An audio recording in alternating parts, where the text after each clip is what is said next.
but you know, I appreciate, everybody wanting to, I don't know, let's, level up our finances, level up our knowledge, level up our understanding with these opportunities, because a lot of people are saying that this is going to be a time where there's like a great wealth transfer and an opportunity. So therefore it creates opportunity for many of us.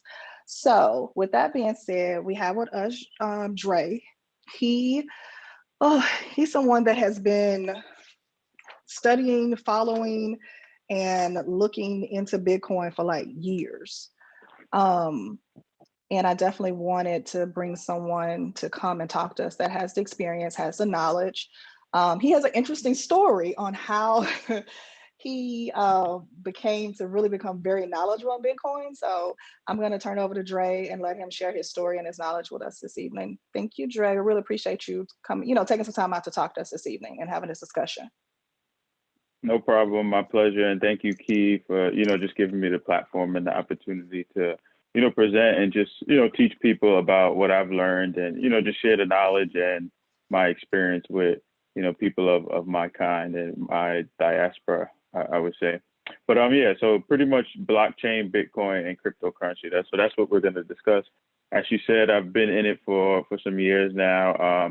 I knew about Bitcoin like around 2013 because there was a lot of like rappers using it at one point. Like I don't know if you guys ever heard of Uncle Murder. He does like the 2020 wrap up or like the end of the year wrap ups.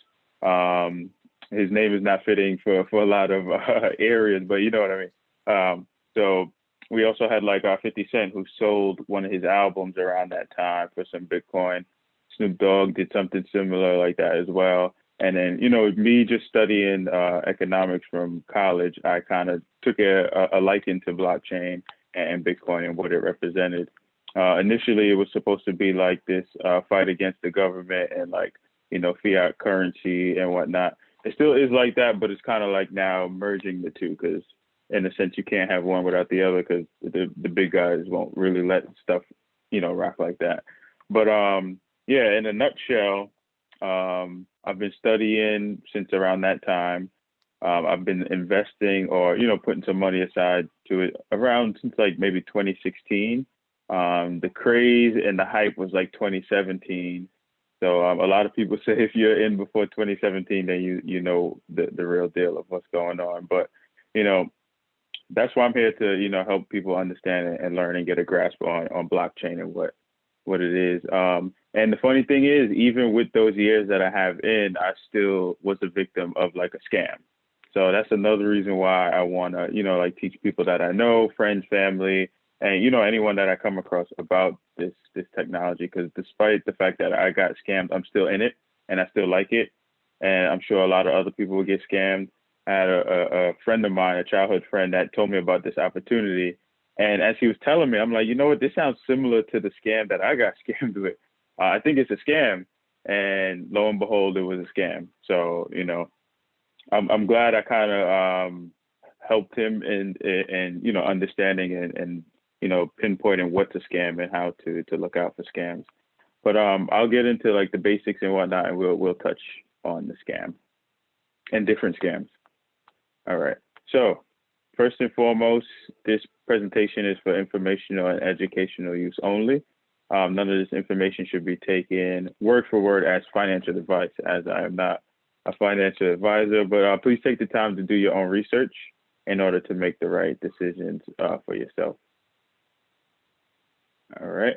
So I like to start off when I talk about like Bitcoin and cryptocurrency is money. Like what is money and what is fiat? So money pretty much is any item or verifiable record that is accepted as a means of payment for like goods or services. And then fiat is like paper currency established as money. So money could be like, like she cells as they used back in the day, or, food and whatnot. But paper is what we now use, and we call that fiat. Fiat technically doesn't have any value. It only has value because the government maintains value. So that's pretty much how that works. And the history behind the word fiat, it's like a Latin word, and it actually means something like what will be, will be. So if I say this is money, then it's money, pretty much. Hey Dre, on the other screen, it's not moving, Okay. but it's Did moving it on move now? your, yeah, like the one in the Facebook group is moving. Your one But on not the Zoom is Zoom. not. Yeah, Hmm. Not that's sure. okay. I'll I try mean, to, all right. Let's just keep yeah, we're going. good. Yeah. Okay. So, all right. I just want to make sure I didn't skip page. Okay. So next, what is blockchain? So blockchain is a record keeping technology. Blockchain is a digital distributed ledger. So when I say distributed, means it's like shared. And a ledger is pretty much like a book of records. So it's a chain of blocks linked together with a network of multiple computers. So the name is kind of simple when you think about it, like blockchain. And the block pretty much stands for like a block of time. So within that block of time, they're processing or reviewing transactions on that digital ledger. Now, the chain comes in because after that certain block of time, another block of time starts, but they're connected by a chain. So it's blockchain. That is the simplest way to explain it. But each block contains information on particular transactions. So the Bitcoin blockchain, it will be, Bitcoin transactions. And each block can store thousands of transactions. So that's the benefit of it. Sorry, it's moving a little slow on my end too. Okay, there we go. All right. So why blockchain? So what's the hype about blockchain? Why is everyone trying to get into it? Why are these businesses trying to get into it? There's even some businesses that changed their name. Like in 2018, there was a Long Island iced tea company, and they changed their name to like Long Island Blockchain or something like that. And they got in trouble for doing that because they really weren't into blockchain, but it was because of the hype.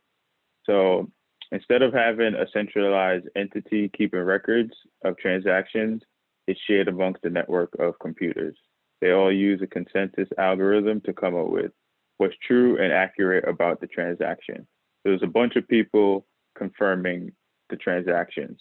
So you don't have one person. So I don't know if you maybe saw Straight Outta Compton, that movie. Jerry Keller, I think, was the name of their manager. He walked away with like a ton of money from those guys. They could have made a lot more, but it was because there was one centralized entity that was like taking care of the transaction. So they were able to dish money out this way and that way without them noticing. But if they had a blockchain, everyone could then see, okay, you know what, the money shouldn't be going there; it should be going to us. So that's the benefit of a blockchain: transparency, pretty much. Do this real So quick. On blockchain your, benefit. Mhm. it says your sharing is paused. Really? On which one? The one that you're on, the screen that we see. Never mind. Yeah. Is it good now? See, now click resume, share. Not stop video. See if that Oh, resume share. it didn't do it. Oh, sharing Never is mind. paused. Bring your share window to the front. Yeah. No. We're cool. We'll stay right here because we got this one working. We'll just stay Okay. here. Oh, maybe it's not allowing me to do both at the same time. It probably recognized another platform trying to share. But you could see the slideshow at least on one of them, right? Yeah. Yeah. Just not the one Okay, that's good. recorded. That's all. Cool. All right. I'm recording from my end, so hopefully it's picking up the fact that I'm going through different slides, and then I can just share it. But some of the blockchain benefits, other than transparency, of course, is enhanced security, increased efficiency, so we don't really have to worry about like humans making mistakes and whatnot, and reduce costs. So you don't really have to pay someone in a sense, depending on what you're using the blockchain for. Now, what is Bitcoin? So Bitcoin is a new electronic cash system that's fully peer-to-peer with no trusted third party. So as I was saying, it's fully decentralized, meaning there's no central entity, no one person controlling it. it's pretty much controlled by the people, or, the network pretty much. So that's the benefit of Bitcoin. One of the major benefits. Now, Bitcoin, again, is a cryptocurrency or decentralized digital currency without a central bank or single administrator. It can be sent from user to user on a peer-to-peer network. Bitcoin is not physical, although this one guy got rich off of selling a bunch of fake Bitcoins in like Times Square. He made like $1 million and then got arrested. Funny story. But it's the only balance is kept on a ledger, so that public ledger. So although it's public and everyone could see the transactions, it's not going to actually say, okay, Andre sent money to Key and Key sent money to Ralph. So it'll have like a chain of like numbers. So that's where the crypto or the cryptography comes in. So, no one could really it'll be really hard for anyone to try to hack, and, they're really not going to get anywhere. Again, it's a collection of computers that run the Bitcoin code. So the decentralized network, think of like a web and just a bunch of computers connected around the world, and people are, verifying transactions. Now, those people that verify the transactions are what they call miners. So that's why they convert or compare Bitcoin to gold. So those miners actually get paid out in Bitcoin for confirming a certain amount of transactions. So that's one of the benefits. But nowadays, it's a lot of money because Bitcoin is so high. So we have like big companies getting into it where they have like warehouses of like computers with fans and whatnot. So some of the benefits of Bitcoin: accessibility. So banking the unbanked. So if you think of like underprivileged countries, like Africa, South America, a lot of these countries, they might not have a bank, but guess what? They have a cell phone. There's more cell phones than bank accounts. So essentially we could bank those people if they, sign up for any one of these apps that offer Bitcoin or any cryptocurrency. More people have cell phones than they do bank accounts, as I was saying. Bitcoin can be sent from anywhere. There's no banking fees, no account maintenance fees, no minimum balance, no overdraft fees, so you don't have to worry about any of that. There's low fees to send money abroad. So me, I'm Caribbean, I have a Caribbean background, and, I've always heard family members or friends of family sending money back home to Jamaica or wherever it is via MoneyGram or Western Union. And depending on, how much you're sending, that could be a hefty charge, but sending via Bitcoin, it's very, very minimal, to the point that you don't even really see the fees. And the reason why is because Bitcoin is very divisible. So when I say divisible, like you break a dollar down into like cents, but then after cents, we can't really go any further than that. Whereas Bitcoin, we could break it down into like 1,000. I forget what it's really called, but it could be really breaking down to a finite amount, which is really cool. That's a misconception that people have. They think they have to buy an entire Bitcoin, but you could buy fractions of it.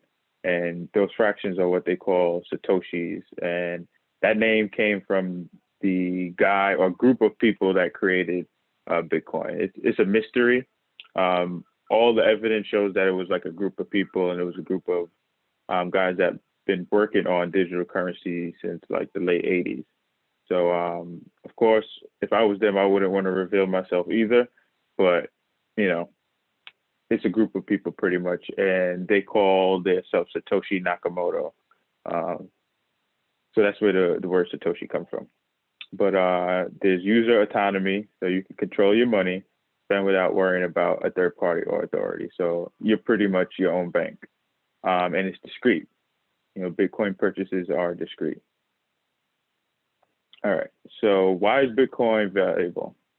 So it's disruptive and innovative. So think of like Airbnb to hotels, or like Uber and Lyft to taxis, and now even Zillow. I heard that Zillow, you'll be able to like get price quotes for a house or something like that to that of the sort. So it's disruptive. It's changing the game. It's shaking it up, and Bitcoin is shaking up the banking and fiat game pretty much, or currencies. So scarcity makes Bitcoin valuable. So with the basic law of economics, if supply is limited and demand goes up, so does the value. So think of like like a rare pair of sneakers. You know, the price goes up very high because there's only a few hundred made. So the same thing with Bitcoin. There will only be 21 million Bitcoins ever minted or created in existence. The last Bitcoin is expected to be created in the year 2140. So that's a long time from now, but at the end of the day, it's a finite amount. So that's the difference between like Bitcoin and a lot of other commodities or assets or even gold. Gold is rare, but gold is not limited. There's an unlimited amount of gold. Like the earth will continue to make gold. It's just up to us to find it, but there'll always be more. Bitcoin, we know there's only 21 million. So there's more than 21 million. Like there's more than in just the United States alone, I'm sure. There's a ton of millionaires. So there's not even enough Bitcoin to go around for each millionaire to have like 1 million in Bitcoin in a sense. So that's how rare it is when you think about it. Now, throughout the years, Bitcoin has been trashed. A lot of people have said it's died. Like every 2 years, there's a story about how Bitcoin is over. You got people like Warren Buffett that said it's like turds. There's a lot of people that spoke bad about Bitcoin, but over the past decade, Bitcoin has actually outperformed every other asset class or sector. So like comparing it to Nasdaq, the S&P 500, gold, just comparing it to everything that's on this chart, Bitcoin has outperformed. And this chart I actually found in the middle of 2020. So that doesn't even include the crazy skyrocket that Bitcoin had towards the end of the year where it shot past 30,000. So Bitcoin has been outperforming a lot. And, we shouldn't look at the day-to-day of Bitcoin. We should look at the long term because that's what really matters because it's a long game with Bitcoin.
Did your oh,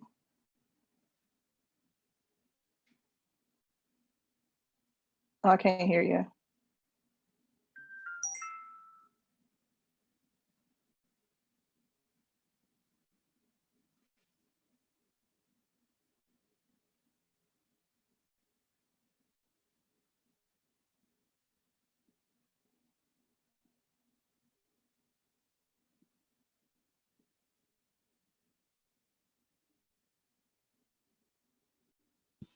Can you hear me now?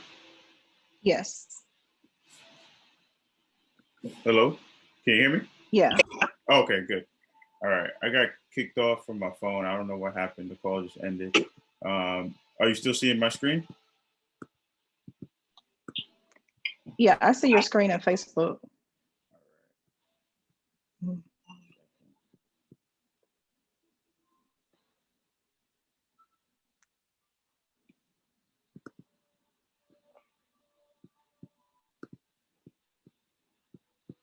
All right. All right. Is that good? Yeah. Okay. All right, great. So as I was saying, Bitcoin has outperformed all the other, asset classes like the stock market, gold, and a lot of other things. Over the past 10 years, Bitcoin has been the best investment. Now, this is a chart of Bitcoin versus gold and versus fiat, and it breaks down the difference and why Bitcoin can be better. So the first thing is fungible, which means is it interchangeable? So gold is interchangeable, so is fiat, and so is crypto. So they're all high on that. Non-consumable, they're all high on that. Portable, that's where gold fails because gold is heavy, and if you have a lot of money in gold, you can't really carry it anywhere. Fiat, depending on how you have it, you can carry it if it's on your credit card, debit card, and whatnot. And then crypto is far more easy to carry. Now, durable, gold is far more durable. Fiat, not so much because you could just rip up dollar bills, you could burn it. Some people have, buried their money and it got molded or rats probably ate it. So it's not that durable. Crypto, on the other hand, is digital. So you don't have to worry about it getting destroyed. Now, highly divisible. As I was saying, Bitcoin is super divisible compared to gold and fiat. Like I said, you could only go down to cents. You can't go further than that. Whereas with crypto, you can go further. It's secure. So money or fiat as we know it is secure depending on how we secure it. So if we put it in like a safe, if we put it in the bank, Bitcoin is secure because with some wallets you need like a secret phrase that includes like 12 words, or you have to put face ID, or you have to send a code to like your email to get in. So there's a lot of steps for Bitcoin and crypto wallets. Easily transactable. Gold is very low. We can't really transact with gold. Of course, we could transact with dollars, and crypto is pretty high. But where crypto beats the other currencies out again is decentralized, it's smart, and it's programmable, and it's sovereign. So sovereign meaning, it's not sovereign, so it's not government issued. So that's another benefit. So I'm not sure if everyone knows, but in the year 2020 alone, we printed more money than we did in the past 20 years because of the pandemic. So the dollar value is going down. And just thinking of, going back in the day as a kid, like a dollar went a long way at a deli or like a, convenience store. You could get like a stick of gum, you could get juice, you could get some chips and like a little cake, all for a dollar. Now a dollar only gets you a bag of chips, and majority of the bag is like full of air. You're not even getting that many chips. So that's just evidence that the dollar is going down in value. Now, there's different ways that you could make money in crypto. So of course, there's investing. So that's taking the long-term position on Bitcoin or any other cryptocurrency um, by buying and holding on. So there's a term in the crypto world they call hodl. So there's one drunk guy that meant to say hold, but he said, I'm going to hodl my Bitcoin forever. So everyone just made it an acronym, which stands for hold on for dear life. And it's very fitting for Bitcoin because, like I said, people said Bitcoin crashed and died so many times. So it's like holding on for dear life or like a cliffhanger or like a roller coaster. But in all actuality, those who held on are benefiting. And right now, about 90% of the people who invested in Bitcoin are up on their money, whether they put in $5, $50, 500, to 5,000. Everyone, 90% of the people are in profit.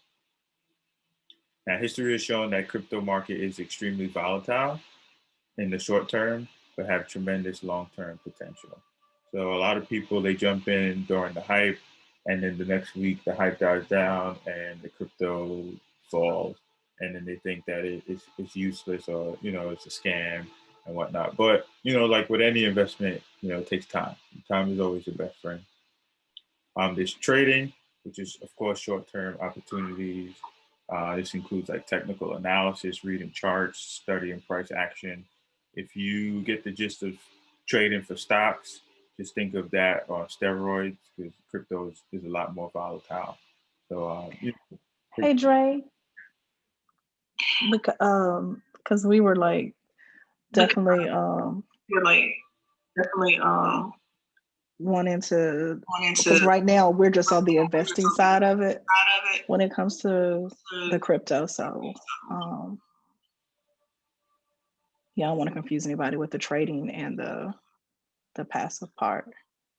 Right now, just the investing and just like how you were talking about the long-term potential, which I feel like is what a lot of people need to kind of understand, like with that, like we're comparing it to stock, how it's like we're buying, perhaps in small increments or just starting early, and then just knowing that, um, that with Bitcoin, the long-term investing is the strategy, is a really good strategy.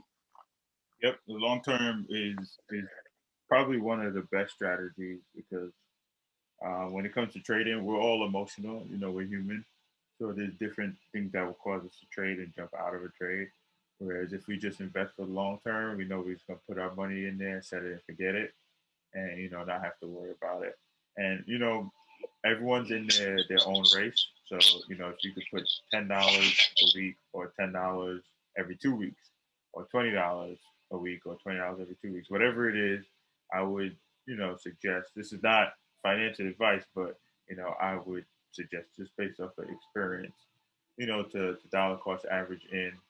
Um, and even if you do have enough to probably buy a whole Bitcoin, I wouldn't recommend doing it all in one shot. Break it up, maybe break it down into halves, into fours, and say, what, I'm going to invest some now. If it falls a certain amount, I'm going to invest another portion. Then I'll wait just to see how the market goes and invest some more, and then invest again. So this way, you kind of take advantage of like different price levels, and you don't. Right. What are you gonna say? Why do you Yeah, why do you think so many why do you think so many companies right now are purchasing Bitcoin? And then, to kind of piggyback with that, why do you think that we as you know, new investors or moderate investors, why we should too? Okay. So one thing I would say is, they always say follow the smart money, or follow the money, you know. And like you said, a lot of companies are buying into Bitcoin, and the reason why is because it's advantageous to their overall portfolios. It's a hedge against the dollar going down, as we discussed. Um, People are finding out and becoming more privy to the fact that it's limited to a certain extent. You know, of course, it's volatile, so they're not going to throw everything into it, but they feel like, what, it's hurting me more if I don't put anything into it. You know what I mean? And then there's like the fear of missing out, and them not being the last one to the party as well. But you've had companies already that converted their entire cash reserves. So there's a company called MicroStrategy, and their stock prices actually went up because of that too. Then there's another company like CleanSpark. They purchase like warehouses where they're mining the Bitcoin. So they have like these big warehouses with a bunch of computers and fans and whatnot, and they're mining Bitcoin. And the amount of Bitcoin they mine, I forget what the amount was, but it's a lot, and they made a hefty profit off of it. Even PayPal, they invested into it as well. So it's the fact that they could make some money. They know that it's limited, and there's a craze behind it. Do And you Oh, go ahead. I was going to say, that's the same reason why we should get into it as well. Another reason why we should get into it is because like there's less than 3% of the world that's actually invested in Bitcoin, so or cryptocurrency. So it's kind of like the baby stage of all of this. So think of like the internet in the very beginning. Like imagine if you had Amazon in 1999. You know what I mean? So just think of it like that. So once Bitcoin or the cryptocurrency market touches like the market cap of like the stock market, then the sky's the limit from there. Because just think of where Bitcoin is right now. It's about Mm-hmm. 40,000, and less than 3% of the world is invested in it. So imagine if only 10% invest in it. The sky's the limit, as I was saying. So that's what we got to think of, like the future. Don't think of like tomorrow or next week, and um, you know, don't think of all the noise and the chatter about it, because they're only telling us that because they want to be able to buy more. You know what I mean? So they're gonna tell you, oh, it's terrible, don't buy it. But then lo and behold, they've been buying it for the past couple of years. Right, right. So that's, yeah, because I just wanted to make sure that, we all understood why a lot of people are taking a position on investing in it, because it's not a stock, but in a sense, when you kind of compare it, it's like treating it like a stock. Like Amazon at one point was worth, pennies, and then dollars, and, now thousand plus for it. Um, yeah. Okay. I just wanted to make sure It kind of was talked about that with the investing side. it was originally created for people to transact and send money between each other, but because it's so rare, people kind of don't want to spend their Bitcoin or don't want to let go of it. So then that kind of created it as a store of value. So it's just somewhere where I could just dump some money because I know it's like a really rare item. So that's another way to think of it as well. Like some people buy Rolexes because they know it's going to keep their value and they don't have to worry about that 50 grand that they you know, had laying around. Now they could wear it on their wrist, and then if worst comes to worst, they could probably pawn it or sell it, and then get even probably more than what they spent on it.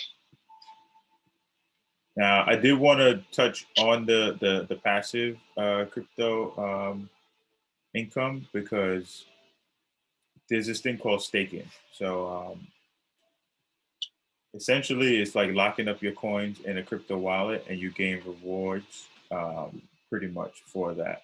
So when you lock up the coins on the market or in that particular wallet, it kind of makes the wallet or that network stronger, because it's not liquid. So the funds aren't moving around. It's secured on the network. So that's one way that people could generate income. And these different apps and platforms have now started to add these staking interests, and the interests are far greater than like the bank. So even our basic apps like Coinbase offer staking for some of the coins that are available. Some apps also, after like 30 days, they give you like a certain amount of interest. So what they essentially do is like they trade the coins also, or they lend it out. So they also leverage the crypto, and they lend it out for real money, and then in return you get paid in more crypto for that. So like the investing and the passive crypto income with the staking and the interest kind of go hand in hand.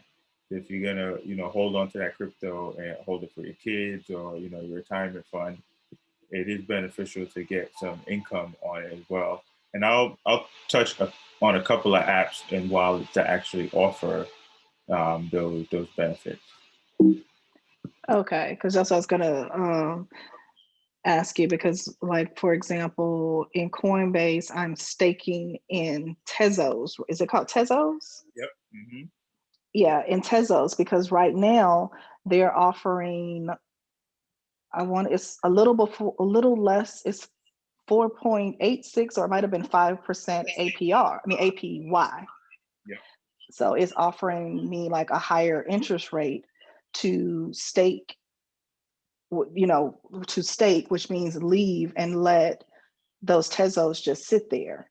Yep. So it was like I took some of my money that's sitting in my US bank account, because right now my bank account is giving me less than 1% interest.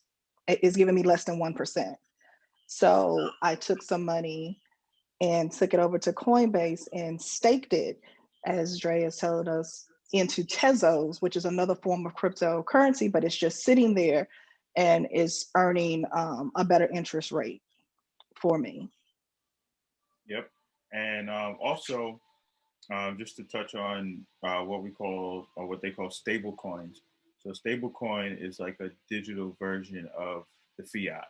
So Coinbase, they created a stable coin called USDC, so the US dollar coin, pretty much, and that offers staking also, and it's a little more safer because you know that it's always going to remain the value of the dollar, even though the value of the dollar is going down. It's not going to like plummet tomorrow. You know what I mean? So it's still like a dollar is still a dollar in a sense because it's over time. You know, so it's not that rapid, but you know, like I was saying before, if we go back 10, 15 years ago, you know, groceries was is far more cheaper. But USDC is a safer way, or a less riskier way, because Tezos is more volatile, of course, you know, because it's not a stable coin. It's actual cryptocurrency. So that's another option as well. Um, I also wanted to touch, before I go over like the different crypto apps, I wanted to touch on uh, ways we can make money off of crypto in the stock market. So some people say, you know, why buy the product when you could, you know, go to the supplier in a sense, or you know, instead of dealing with the direct market, you deal with the companies that are actually dealing with that market or helping that market thrive. So there's a lot of different companies that not only invested in Bitcoin and crypto, but they have like patents in blockchain. So in the future, they're going to be making a lot of money off of different blockchain um, things. And you know, blockchain doesn't only include crypto. Crypto is just one of the great things that came out of the blockchain technology. So you have companies like IBM. Um, if you watch CNBC and you see some commercials, IBM been talking about blockchain for like a few years now on those commercials. Bank of America has like over 25 blockchain patents. I don't really know what they're for, but they got them. So, you know, they're thinking ahead. Santander is another bank. Then we have NVIDIA, which is a chip maker. They make chips for like phones and computers and whatnot. They make the chips for the computers that the Bitcoin miners are using. So this is why this stock has been skyrocketing in the past couple of years, because so much people have been, or companies have been trying to get these particular computers to mine the Bitcoin. So NVIDIA and AMD, they pretty much do the same thing. We have DocuSign, which is skyrocketed because of the pandemic. So, you know, people who were used to signing documents in person, now they could just do DocuSign, but they use blockchain. Square, which owns Cash App, and you can buy Bitcoin on Cash App. There's PayPal. There's Amazon actually has blockchain. Visa is actually one of the biggest in blockchain. Like a lot of these different platforms are now offering crypto cards and ways to spend your crypto, and it's all powered by Visa. That's another company. So if you're scared of crypto and scared of investing in Bitcoin, or you know, invest in a large amount, you know, you could play the stock market way, which is a little more trusted. You know, it's tested. Stock market's been around for a long time, and a lot of these companies are companies that's been around for a lot of years. So just to jump into the different Coinbase, crypto apps. So we got Coinbase, which is like very, very popular. One, because it's the most secure. It's one of the easiest ways to purchase Bitcoin. If you sign up, you can get some free Bitcoin for purchasing a certain amount. So that's pretty cool. Depending on your state, what state you live in, will determine which coins are available. Bitcoin, Litecoin, Ethereum, those are usually available in all states. But like Tezos, as to what Key mentioned, might not be available to some people in New York. But if you're in Georgia or South Carolina, you might be able to get access to it. And it's all based on like regulations and whatnot for that particular state. But Coinbase is, like I said, one of the most popular. They have a lot of the biggest cryptos on that platform. We have Gemini, which is another trusted one. These two twins called the Winklevoss twins, they invested in Bitcoin really early, and they made a lot of money off of Bitcoin, and they created a Bitcoin exchange. So it's pretty trusted because you know, a lot of people on Wall Street, you know, deal with these twins. They're pretty well known in the financial world, and this one is based on state regulation as well, so it'll determine like which coins are available. Then there's Crypto.com. Crypto.com is cool because it was like one of the first platforms to offer like the staking, where you could lock your coins up and they pay you out for it. And the reason why this was secure is because it used what they call smart contracts to secure your coin. So the second biggest crypto, which is called Ethereum, created what they call smart contracts.